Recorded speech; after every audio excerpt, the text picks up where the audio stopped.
Fala galera ligada no YouTube do Ademir Quintino. Você já se tornou um membro do nosso canal? Ainda não? Se você se inscrever na categoria Gol de Ouro, você vai participar de uma interatividade no nosso WhatsApp. É isso mesmo, tem um grupo de WhatsApp que está bombando, já tem centenas de interações. Você pode também se tornar na categoria Gol de Bicicleta. Ou ainda, pelo menos, por favor, se inscreva no canal.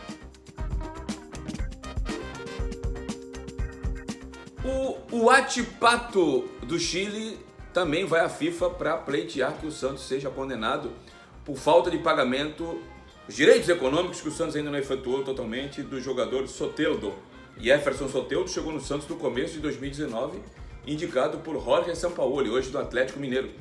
O Santos, segundo o advogado do clube chileno, deve 3 milhões e 400 mil dólares, que, convertendo para o real, são aproximadamente 18 milhões de reais. O Peixe já tem algumas punições da entidade máxima do futebol mundial. Entre elas, o Kleber Reis, 2 milhões e meio de euros, que já são 4 com juros e correção monetária, não pagos desde a administração anterior, desde o final de 2016. O Santos tem condenação a respeito do Felipe Aguilar, jogador que defende o Atlético Nacional antes de vir para o Santos, e que o Santos já repassou para o Atlético Paranaense, tem 50% de direitos econômicos, mas não pagou os colombianos.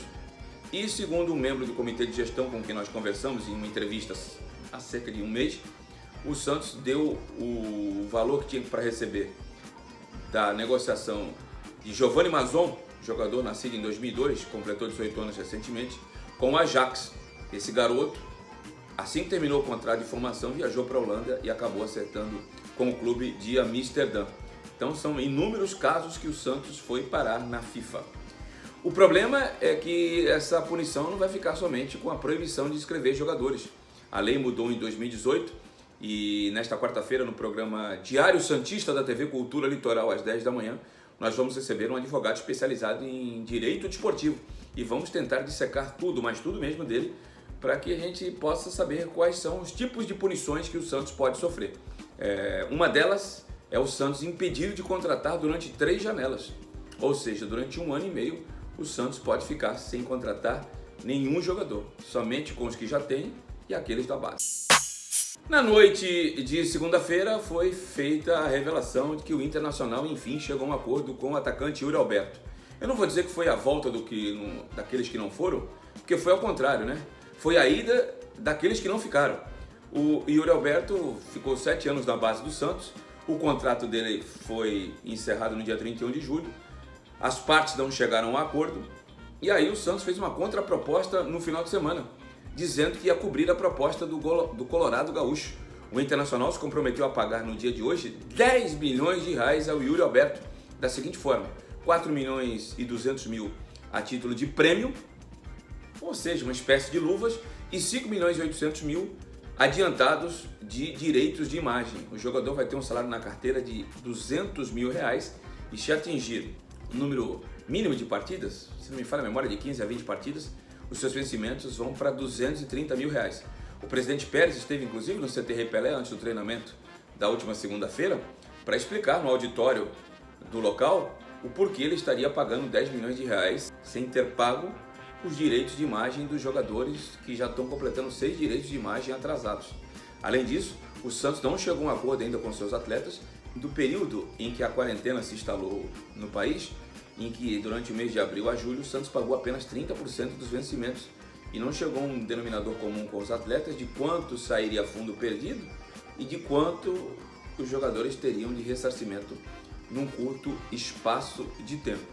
Então, na noite de ontem, a reviravolta, o Yuri Alberto acertando com o Internacional de Porto Alegre e o Santos ficando com 5% dos seus direitos econômicos, além dos 5% de formador do jogador. Então o Santos fica com 10%, ficaria com 5%, com acordo ficou com 10%. Além disso, o Santos não vai pagar os 50% de Eduardo Sacha neste semestre.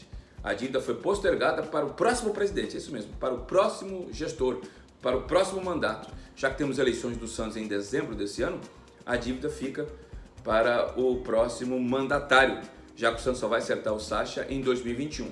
E paralelamente a isso, o Sacha entrou na justiça contra o Santos. O Santos pode até se levar pior, ter que pagar um jogador que já não tem mais no elenco e nem lucrou com ele.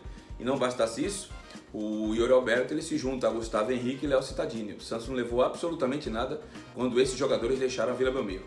O Léo Cittadini para o Atlético Paranaense e o Gustavo Henrique para o Flamengo. O Santos só ficou com a porcentagem do mecanismo de solidariedade numa hipotética e futura venda.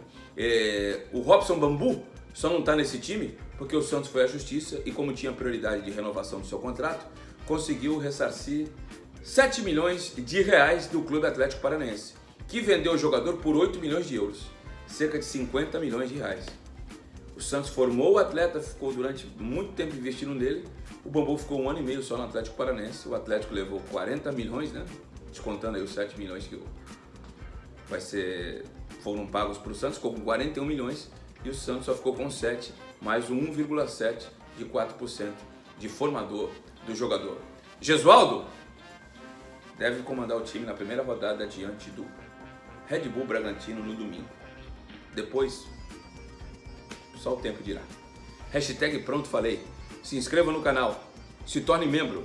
Lembrando que o Diário Santista agora teremos em 2 edições. Às 10 da manhã e às 8 da noite. A partir de segunda, no dia 10. Depois eu explico mais. Fique com Deus.